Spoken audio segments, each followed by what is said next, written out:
with a different understanding of the relationship between well established Americans and new immigrants than most people in the United States do, because I just saw it every day.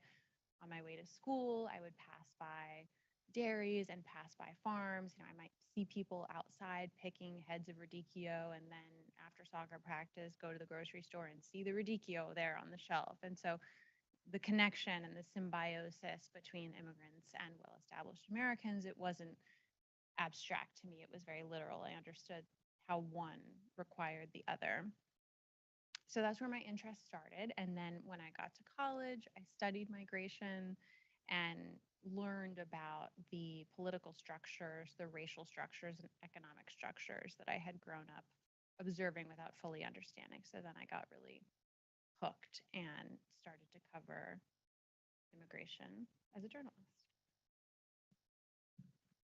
So I'm going to focus today on the global refugee crisis. As you may know, it currently impacts more than 1 in 100 people on the planet. So that includes 30 million children who are displaced from their homes, very, very large numbers that can be hard to kind of wrap your arms around and understand.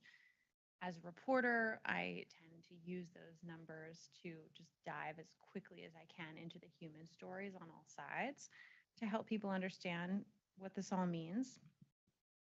So I'm going to do that for you guys today. I'm going to introduce you to two refugees to begin with who I met last year in Poland. And though the mass displacement of Ukrainians following the initiation of the war between Ukraine and Russia and the refugee movement that followed is unique in many, many ways, I think that the experiences of these two people I met in Poland do actually a really good job of highlighting the inflection points in the experience of a refugee. So, do they get access to healthcare? Do they get access to education? Do they get housing? Do they get legal immigration status? And these inflection points are relevant in the story and experience of every refugee. They show how whether you're successful or not on these metrics really influences the entire trajectory of your life and even your children's lives and children's lives. And the other thing I wanted to mention that I kind of came to realize as a college student, and that's been reinforced as I've been covering migration as a professional journalist, that was really compelling to me, is that I've seen again and again how immigration status really influences the trajectory of a person's life in a very similar way to that of race, of socioeconomic status, of gender. You know, it's another systemic factor that I think is forgotten sometimes. So I've sort of dedicated myself to shining light on that. So the people you're looking at here are named Irina and Nikita. I met them in Poland a few weeks after the war with Russia broke out. So Irina had been a taxi driver in the Ukraine. She was the only woman she knew who had that job. She grew up the daughter of a taxi driver, and she just loved cars, fell in love with the gig, and so that's all she'd ever done. And she actually married one of her clients named Ruslan, who was a mechanic, and they had their son together, Nikita.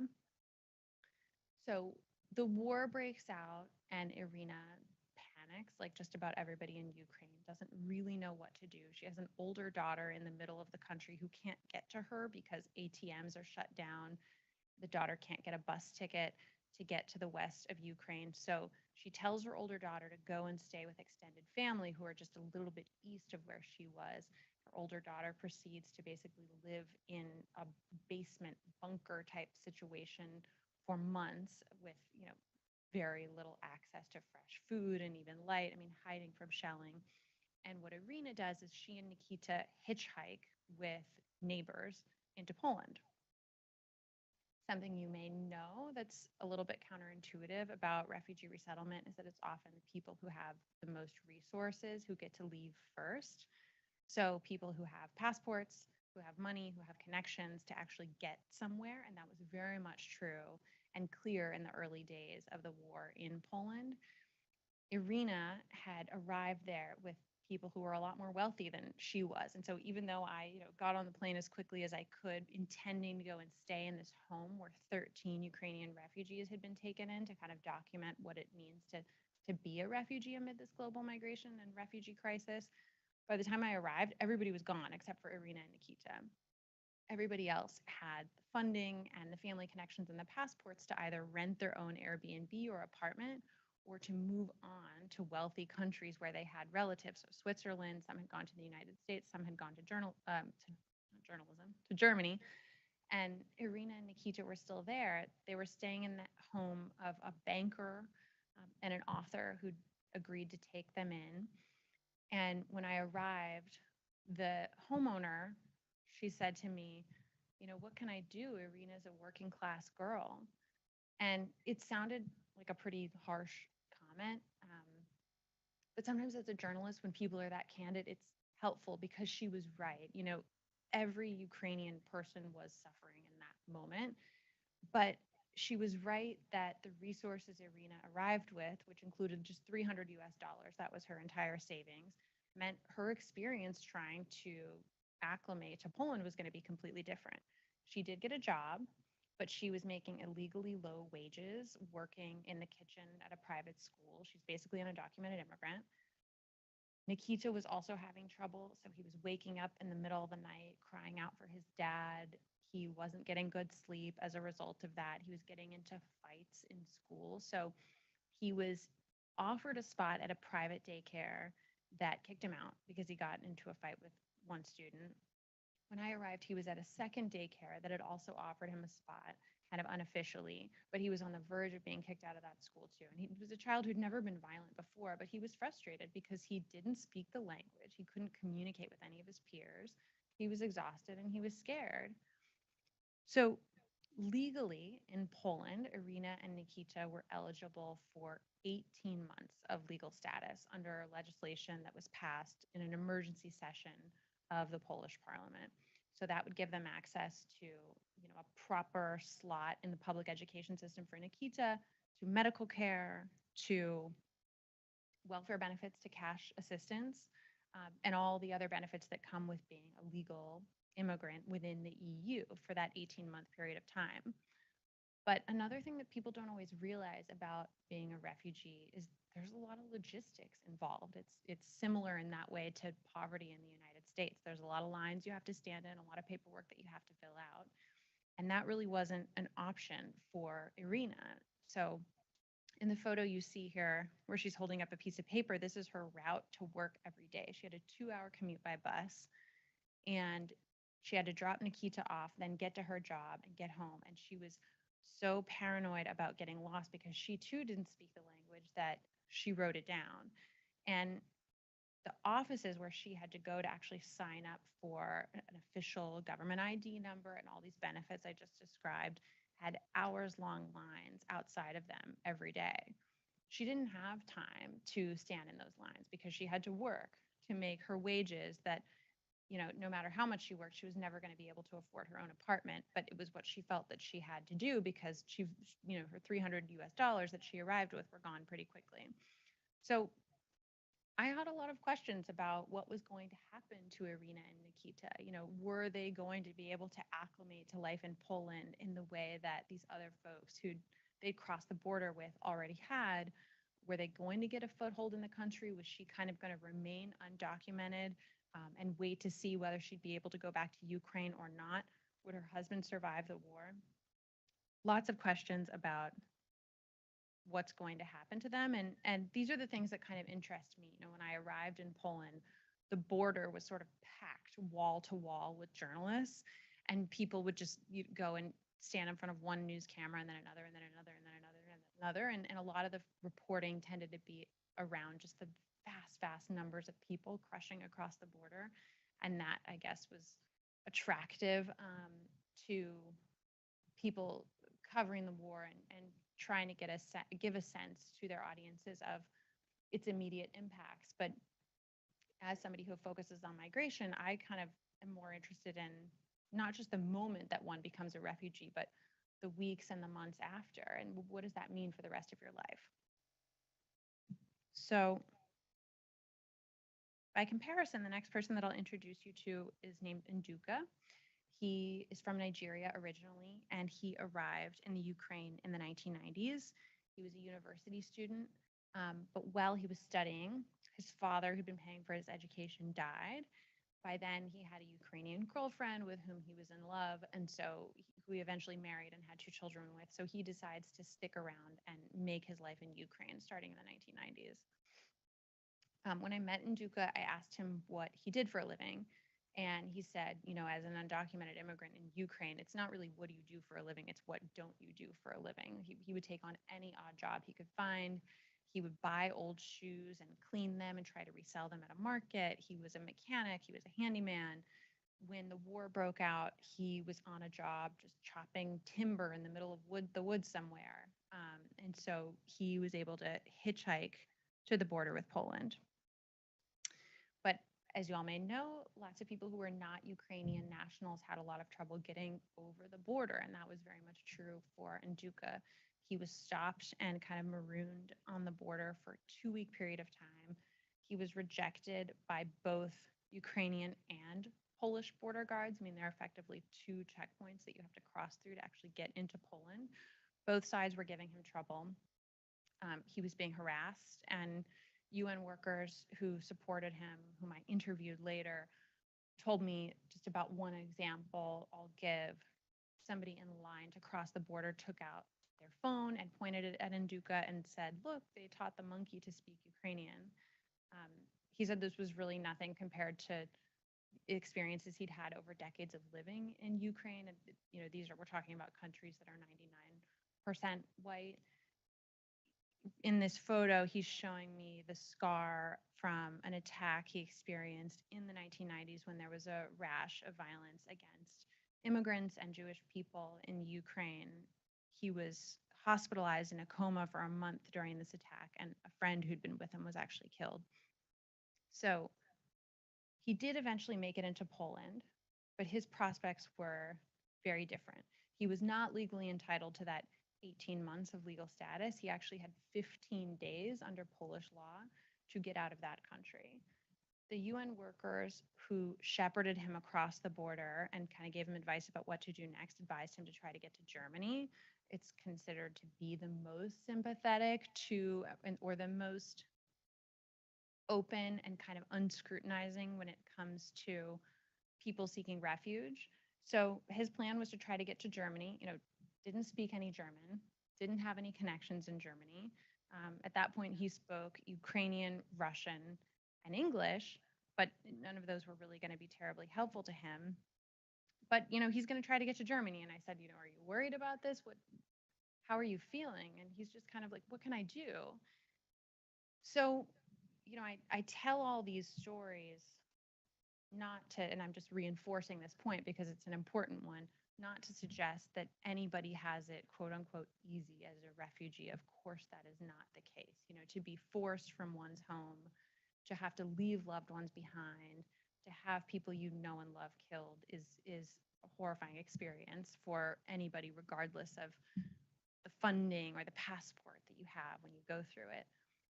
But what happens next in your life looks very different based on whether you're legally and kind of socially accepted in the context where you end up. I'm going to step back and talk about Poland more broadly, because what was happening in Poland was actually very unique historically for that country. And some of you may know this already, but Poland is not a place that has historically been welcoming to refugees, not decades ago, nor in even recent years.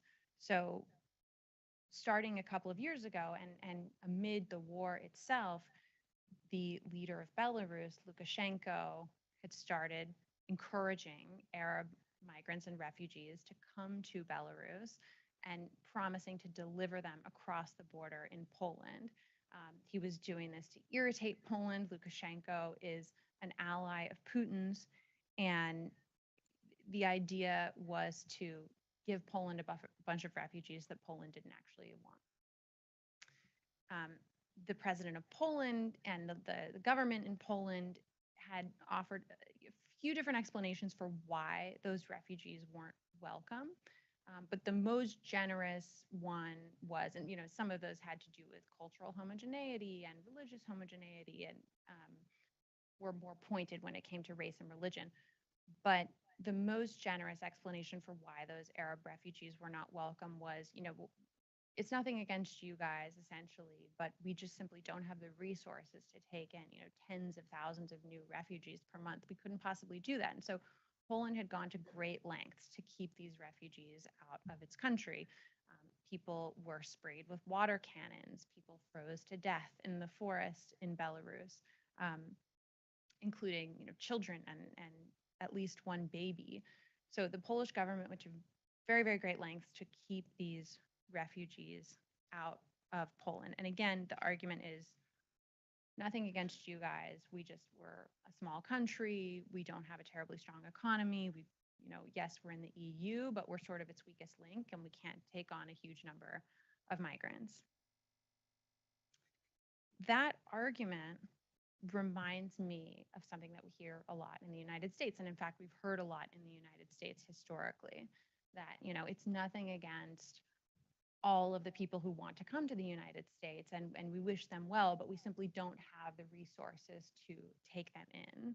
And I don't say this to minimize the very, very real amount of resources that it takes to welcome newcomers into the United States and give them good medical care, hold detention standards, hold detention facilities to sort of humane standards and help people integrate into society in a healthy way. I mean, the resources are absolutely massive. But what I'm pointing out is the sort of lack of debate and the reflexive way in which that argument is thrown out there without any real debate, without any real number crunching. And that argument in Poland, at the very least, was clearly disproven when you have numbers of Ukrainians who cross the border that are larger by orders of magnitude than those of Arab migrants, some of whom died trying to get entry to the country that supposedly couldn't take them on, didn't have the resources to take them on.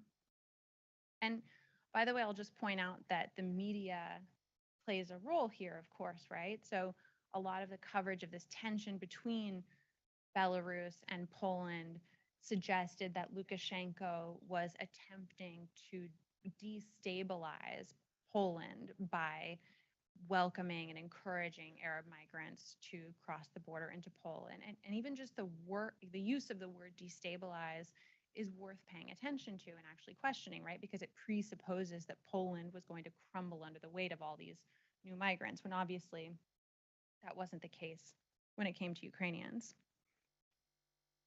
So not only was what I saw in Poland rare and sort of unique for Poland, but it was very rare and unique for refugee resettlement in any context that I've ever observed as a journalist. And that became clear to me almost immediately, even before I got to Poland. So this photo was taken at Charles de Gaulle Airport, where I had my layover. This woman was a nurse based in Cape Cod who told me that when the war broke out, she took leave from her job and she began fundraising and had pulled together thousands of dollars, which she equally distributed across these envelopes, some of which are in her hand. She was with a friend. They were planning to rent a car and go to the border between Ukraine and Poland and pass out cash to people crossing the border. They don't know anybody in either of these countries. They don't speak the language, but they were so moved by what they saw on television that they decided to pick up and leave. And I saw this all over the place. I saw this in hotels in Warsaw. I saw this in facilities that the Polish government opened to take refugees in. People were willing to literally give the shirts off their back to the Ukrainian people in general based on what they had seen in the news and kind of the emotional reaction that they had to the situation. So these photos are taken at a bus stop where I spent a bus station, one of the bigger of them in Warsaw, where I spent a couple of nights. And, I sat there with volunteers from the tech industry or with a group that began with people who worked in tech. And within a day of the war starting, created an algorithm so that they could, or created a program that allowed them to basically just type in, the information of Ukrainians crossing the border, their age, the number of people in their party, their gender, et cetera, and match them with Polish households who had agreed to take in strangers and let them live there. So that's what's happening on the photo that you see here on the right. This particular night I was there, there were people coming from Kharkiv, which was actively being bombed. And so people with absolutely no notice grabbed what they could, threw it into bags, some of which are like trash bags that you can see here are shopping bags, and showed up, literally looking shell shocked. I had never seen that before, but it's a literal expression. People's eyebrows are sort of fixed halfway up their faces, and they have no idea what to do, and they're very much in shock. And so they've got pets with them, they've got children with them.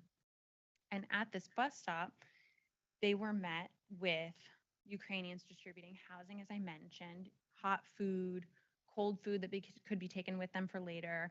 Therapists were on hand to offer counseling sessions. Free SIM cards were being distributed. SIM cards are critical, as you guys may know, for anybody who's crossing the border in a moment of crisis and wants to keep in touch with family members, because you can cross an international border and just completely lose your way of contacting your family. They were getting free taxi vouchers. They were getting dog food and dog treats. And I had to take this picture because I also have a dachshund, and I know I would also be very concerned about making sure that she had something to eat if I was forced to cross the border with her in an emergency. Um, Next, I'll show you, these photos were taken in a large shelter that the Polish government opened. So not only were many, many hundreds of thousands of Ukrainians taken into Polish households, but there were also these very large government-run shelters that were open up. This one was in a stadium where the White Stripes once played, and basically the entire bottom floor of the stadium was turned into almost this mall of sorts. So you had, clothing, you had backpacks, you had bathing suits, you had towels and sheets and all different sizes, and socks and shoes, and appropriate attire for any type of weather you can imagine. And people were able to go downstairs daily and get clean clothes and clean underwear and clean socks. And actually, the volunteers working in this mall said to me, the biggest challenge that they had was that they were getting too many donations and it was overwhelming, and they needed more staff. They didn't need more donations, they needed more staff to process the donations because they were so overwhelming. This is another photo from inside the stadium. So you can see here all of these strollers and baby carriers that were donated by Polish people. The big room here where performances once took place had cots laid out, and this was a quiet area, in recognition of the fact that people arriving here were traumatized. So they asked everybody in this area to be quiet. This was for resting. There was a place to basically charge your devices and be with your family, but just kind of, this was a resting space. I also met, there was a daycare. These facilities each had their own daycares because, again, you've got to fill out paperwork, you've got to wait in line, there's a process. And so there was this consideration made of, well, let's watch people's children, because it's very hard to fill out all this paperwork and get signed up with the Polish government if you have, a baby or a 2-year-old hanging on you. So in the daycare at this particular facility, I met a mortgage broker from Denver who quit his job and rented an Airbnb and moved to Poland because he wanted to help people. He was so moved. And I just can't underscore how many people I met from other countries, a lot of Americans, but from all over the world, who just dropped everything to try to help Ukrainians. So you may have seen and heard this discussed in the early weeks of the war. And I think people who work full time on refugee resettlement, the most optimistic of them just kept saying, we really hope that this will serve as a model for how mass displacement will be handled moving forward. And it was their sort of subtle and understated way of saying they work on refugee resettlement all the time, and this is not typical. And what would it look like for a response like this to exist in other parts of the world? When I think about the resources that I saw made available to Ukrainians, like, down to the dog treats for the dachshund, that reminds me of my own. I think they're resources that take into account the totality of the individuals who were forced to cross the border in an emergency. They're not people who just need the very basics, and they weren't treated as such. A place to sleep and edible slop, and but they were treated as people with dogs and dietary preferences. Not just sort of health and medical conditions, but there was a humanity to um, taking into consideration what would make people most comfortable, and what could be done, that to provide for them anything that any of us would like to have. Not that it makes up again for the experience of having to be forced from your home, um, but the Polish people and all those who arrived in Poland seem to be doing their best to just sort of treat people as they might want to be treated if they were forced into such a situation. Okay, so now we're going very far from Poland, to another mass displacement that I personally spent a lot of time covering. So, as you all may know, during the Trump administration, for the first time in US history, we had what was essentially a refugee camp outside of the United States border. It started when the Supreme Court initially left in place a restriction on asylum that required people attempting to get legal status in the United States to wait out their cases in northern Mexico, and then continued and grew based on other restrictions that came after. So, the first time I visited northern Mexico after this restriction came down, I went to this concrete plaza in the city of Matamoros, which has been in the news recently. You all may have seen that 4 Americans were kidnapped in Matamoros, 2 were killed. It's a very dangerous city. I ended up going back again and again, and just for context, each time I was there, I was closely monitored. There were people watching me for security purposes to make sure they knew of my whereabouts at all times, so that I wasn't going to be kidnapped. I was never allowed to spend the night in Matamoros. The New York Times required me to go and come back before sundown every day. I didn't bring security with me because that actually draws more attention to you as a foreigner and can put you at greater risk. But I had very specific routes that I was able to take. I wasn't allowed to go, beyond like 15 minutes from the border, basically, and everything had to be premeditated and planned because Matamoros has been effectively under cartel control for a very long time. So those are the precautions that I had to take just to go there for a few hours. And I was there to write about people who were suddenly being kept outside of the United States and were living outside, completely exposed to the elements and completely exposed to cartel violence with literally no protection at all. So in the early weeks and months, people had nothing. They slept outside on this concrete plaza. Sometimes you would have volunteer groups who would arrive when it was safe and distribute things like tents or distribute food, but it was by no means there on a daily basis. It was by no means some days safe food to eat, much less food that took into consideration people's health restrictions or preferences, of course. I mean, there was no such thing. And it was very, very, very hot. I mean, Matamoros gets extremely hot, and it's also right on the water. So in the evenings, it can get extremely cold, and people were exposed to the elements. So this is a little boy who, the day I was there, was vomiting, and he seemed to be sick from the heat, but also probably the food that he was eating. There were women who had given birth on this plaza, and no support for them because the Mexican government actually refused to even allow the UN to come in and bring supplies because the Mexican government didn't want to send the message that migrants were welcome to stay. They wanted people to leave and get out of the area. And so the thinking was, well, if we accommodate them and we make them comfortable, then they won't leave. And so as a result of that, almost nothing was provided. Again, volunteer groups, there were groups in South Texas that have been doing work to support migrants for a really long time that did their best. But there were days when it was too dangerous to enter the country. I spent time this same day with a pastor who'd opened up a shelter in Matamoros, and he took me to it, and the shelter was specifically for women who'd given birth on the plaza because there were so many people. All he could do was take in half a dozen at a time, people who were the most vulnerable. And so as we were driving, we passed a kind of a square where there were vendors just selling little stuff at tables very informally. And he basically said to me, "This square is how I know if it's safe to enter Matamoros today. If I drive by and there are vendors outside selling stuff, I know that it's safe.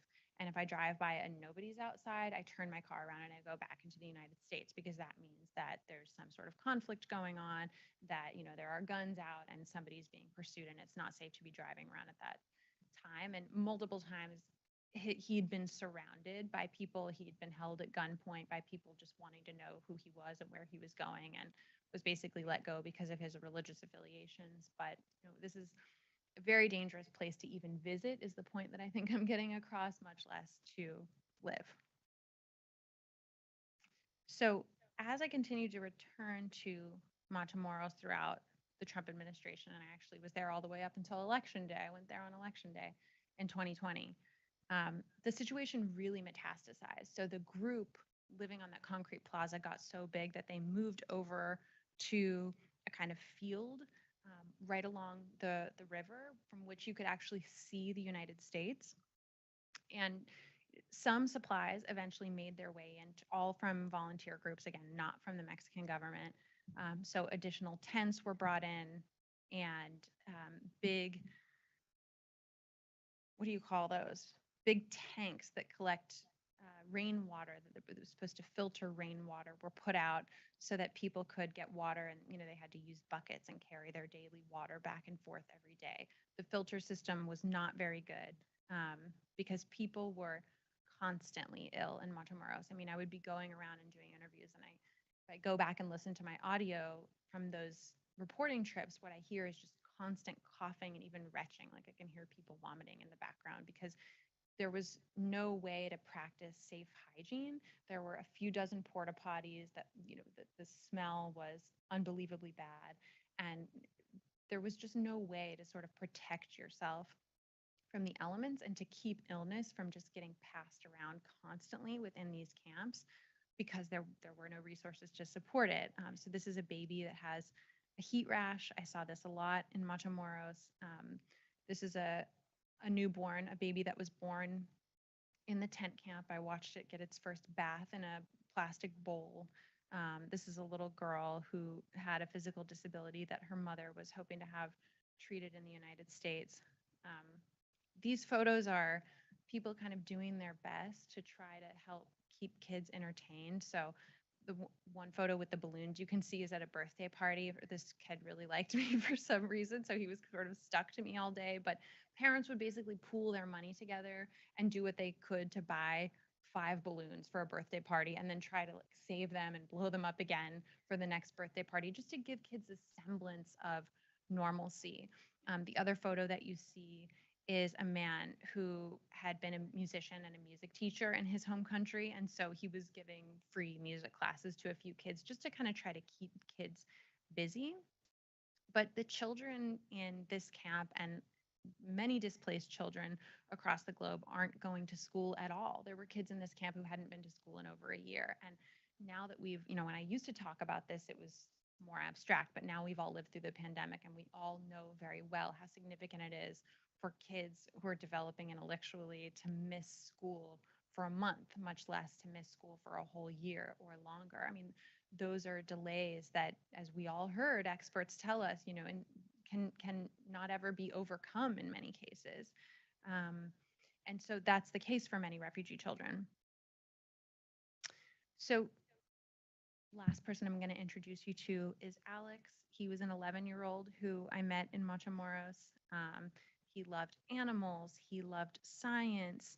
He grew up in southern Mexico and had been, a nerd. His main thing was, I miss school. I love school. He even got really excited to show me a notebook that somebody had brought him from a religious group that came and did just kind of a finite period of classes for the kids. Nothing sanctioned, nothing official, but again, just something to help them sort of keep busy for a few days at a time. But it was his most recent schoolwork, and so he was really excited to show it off to me. I started asking him, is there anything that you like about your current life? Do you have anything that you like to do for fun? No, not really. Is there anywhere that you can go with your friends? And he said, no, we used to be able to go down by the river, and that was nice because you can get a breeze over there and a little bit of fresh air, but my mom says it's not safe for us to go over there anymore. So he's basically stuck in this area, which was a few different tents crammed together all the time.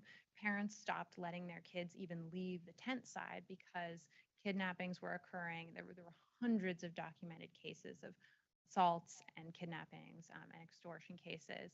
And so parents had to keep their kids really, really close. And so they're just sitting outside all day under the elements. When I started asking Alex's mom about how and why they ended up in this camp, she told me a familiar story, and she brought out photos to kind of show me as evidence.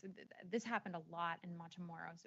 It was kind of remarkable to see everybody had a few documents in their tent that were treated like gold. So if it rained, people would sprint inside to make sure that they were protected. It was the one thing that would be wrapped in blankets or shoes or whatever people could put these records in to try to protect them. And these are the documents that they plan to try to use to convince the US government that they deserved asylum. And so from Alex's mom, I heard about an uncle of his who had been kidnapped by a cartel and murdered, along with several other extended relatives.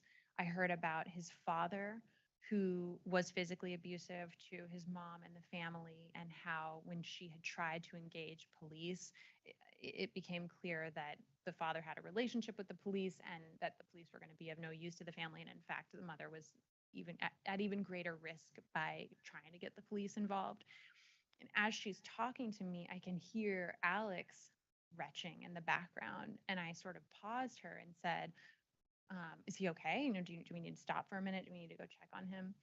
And she said, oh no, don't worry. That happens whenever he hears me talk about, our life before. That happens whenever he hears me talk about his dad or our extended relatives.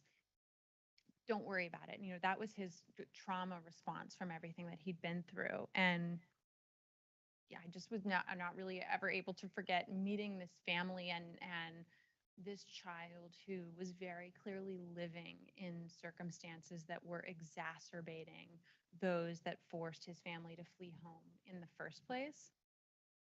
So I know it's a very sad note to end on, but I wanted to share these examples so that you guys have a better sense of, what the different experiences of displacement can look like, and how choices made by elected officials, which of course are influenced by people like us, really make a huge impact. All refugees are not created equally, and there are very, very big differences that exist in the trajectory of one's life following displacement based on access to these very, very clear categories of support. Do you have housing? Do you have education? Do you have a job? And are you able to live safely? So that's my presentation.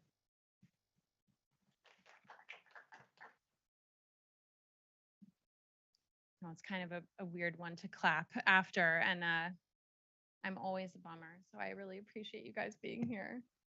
I'm gonna. Okay.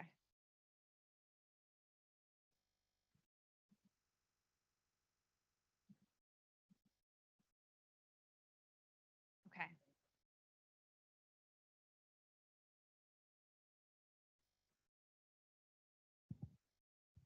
Hi, I'm Neha. You mentioned this a bit at lunch already today, but I was struck in this last story about the child's response to the questioning and the story, like retelling of the story. And I was wondering if you could speak a little bit to how you handle not re-traumatizing folks as you're asking to share these stories, like what tactics you use as a journalist in your questions and in your approach to engaging with people, particularly in a context like this where it's not clear what the next step is for a lot of these families. And so a lot of it is reflective on where they've come from and kind of this nature of being stuck. That's a great question. And that's exactly why I tried to stop our interview and say, like, Mom, are you sure we should be doing this right now? Do you want to take a pause? And her reaction really struck me because she said, Don't worry, let's just keep going. And I, my job is to follow her lead. But basically, what I did was continue the conversation kind of in hushed tones off to the side. So Alex couldn't hear us anymore. Thankfully, now there are lots of trauma informed reporting techniques and classes and trainings that you can take. And so I tend to call on those resources quite a bit. I mean, in general, it basically involves letting people know far in advance that you want to interview them and what you'd like to interview them about, letting them know that they can set boundaries throughout the conversation. So, and I kind of remind people throughout the conversation of that as well. If I hit on something that you don't want to answer, you can let me know. It's not going to hurt my feelings. I won't feel bad at all. Just let me know and we'll move on. No big deal. I talk to people that they have relationships with in advance. If they have a lawyer, if they have a mental health professional, I bring those people in advance and seek guidance from them. Really just try to go slow and follow people's leads and be okay with hearing no. That's such an important part of being a reporter. Sometimes the person who you want to interview more than anybody else in the world just does not want to talk to you, and that is their right. And so one of the things that I had to learn very early was it's okay if I get a no in response to an interview request, or, if I hit a boundary that I really feel like if I had this vivid detail, it would make my story so much better. But if somebody doesn't want to go there, it's their story. So it's kind of just about being okay with hearing no.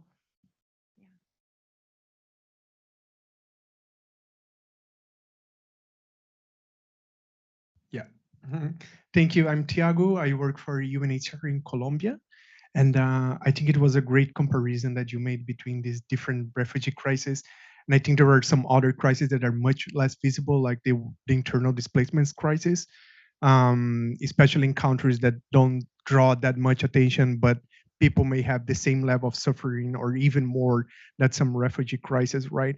And I was wondering, I wanted to know more. What's your vision on the role of the media in showcasing this crisis, and also your role as a journalist showcasing this crisis, right? Because I don't know if you have the vision of if you showcases a crisis, it may bring more attention to that crisis and more resources to go into the needs of the people in that situation, and also on the ways of showcasing how they should be dealing with that situation, right? I think a recent example has been the Darien crisis. Like, of course, Darien has been going for a long time now. The forest in Panama, where people are crossing to get to the United States, and I think it was in the end of last year and the beginning of this year that this situation draw a lot of attention that I think before it wasn't that much present in the media, but because of the media has picked up this story and picked up the situation that was going on in the Darien, I think the crisis became much more visible, and now people are talking about the struggle that people have been going through the Darien. So wanted to hear more your views on how the media can help the humanitarian actors and the help to bring some relief to these emergencies. Hmm. I do think that we have a responsibility to cover any major crisis. I mean, it's hard to answer the question sort of clearly and cleanly of what constitutes a story, what should be covered and what shouldn't be covered. Um, I tend to think generally, and I talk to journalism students about kind of this inverse relationship between the scale of harm or the scale of significance and the number of people involved. Because if a story impacts millions of people, but in a very small way, it might still be a really important story to tell. And inversely, if the story has life or death consequences, but it only impacts one person, that story might still be worth telling. The Darien Gap is a story that impacts hundreds of thousands of people and has life or death consequences, for almost all of them. It's incredibly dangerous. So I think that's a story absolutely that, we have a responsibility to cover.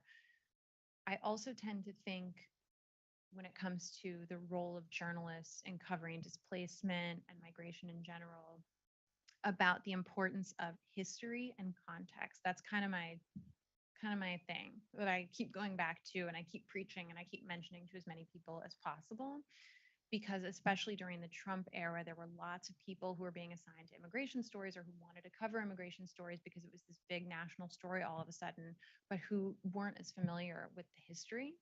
And so that's why this is exactly what I'm sort of trying to do here today by saying, yes, I went to Poland and I covered what became the largest mass displacement in the world at that time. But let's recall that the global refugee crisis is nothing new. And let's compare what's happening in Poland to what's happening in other places, because immigration is such an emotional issue, and it often gets covered in a vacuum in a way that can end up being really misleading and really damaging. So you might have seen, coverage of the overwhelming generosity of Polish people in response to Ukrainians and have no idea what was happening in Belarus. And in fact, that was probably the case if I'm not talking about you specifically, who are obviously an expert on this issue, but one who came across a story written in a vacuum about how wonderful it was that millions of Ukrainians were being welcomed with open arms into Poland, might have no idea that the story was completely different when it came to Arab migrants trying to cross over from Belarus. And so I think these stories are really important to cover, and I also think it's really important that we do our research, we know our history, and we know our context, so that we're taking every opportunity that we can to educate people broadly, not just about the one thing that's kind of got the world's attention, but about other places like the Darien Gap, which I don't think were ignored, but it took a while for journalists to get there and to cover it. And now there's a lot of attention being paid to the Darien Gap. So, and what did that take? Like 3 years, 2 years maybe, um, to the point where people who aren't super interested in migration might actually hear that and know immediately what region you're talking about and why it's important.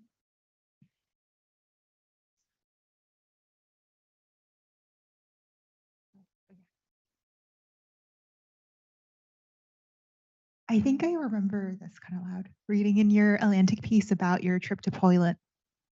Your trip to Poland. I think there was a part, and I read it a while ago, so I'm sorry if I'm getting it wrong, but I think just a bit of a question of when it comes to solidarity with like big mass movements of people, that there seems to be this global trend of like there's a lot of solidarity, but like as the months go on, there's still a need for housing or job support or other community support and resources, but like patience or solidarity kind of runs thin, and I guess resentment or xenophobia can rise. And I'm wondering, like, since your trip to Poland, if you've seen any changing sentiments when it comes specifically with Ukrainian refugees, of I guess this like greater trend that's appeared in different movements of people, like Syrian refugees, for instance, or different movements of refugees into the U.S.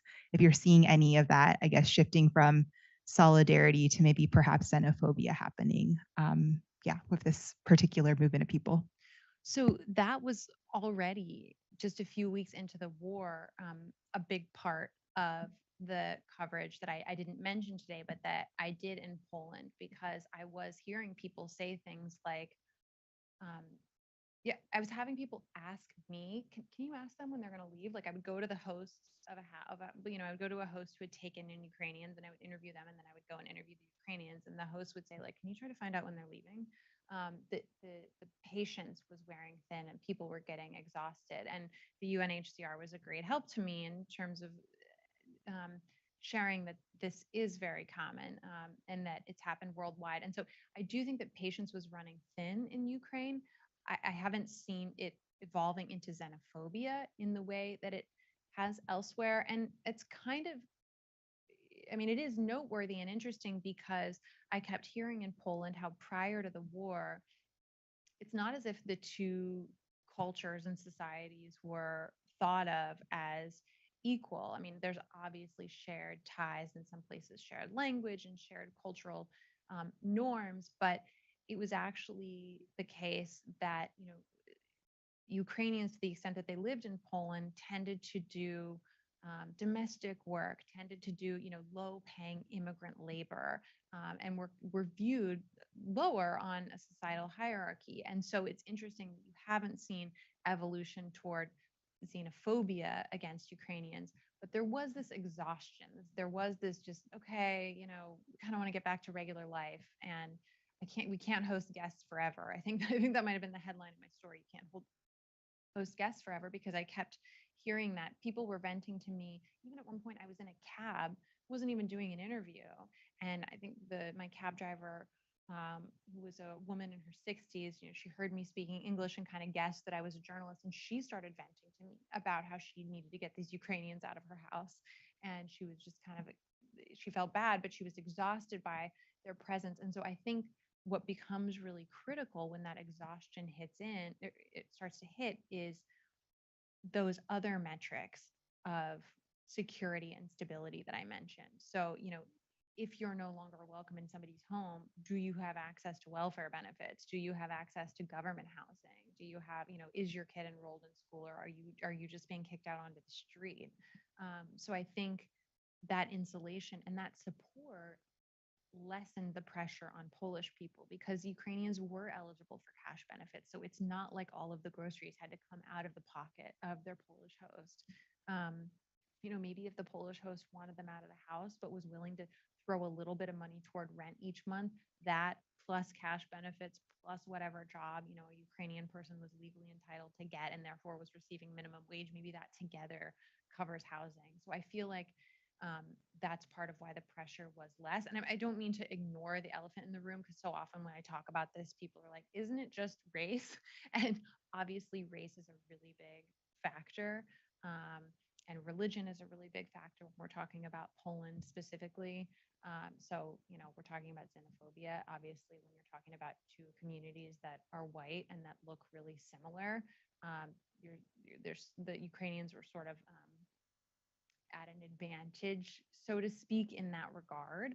But I think also and perhaps that explains the extra support that they got from the Polish government. But I think that support itself also just kind of lessens the pressure on everybody and makes them want to be more generous and not just give out, you know, nasty slop to eat, but oat milk and, you know, decaf coffee and things that we all love to have and want to have in that situation.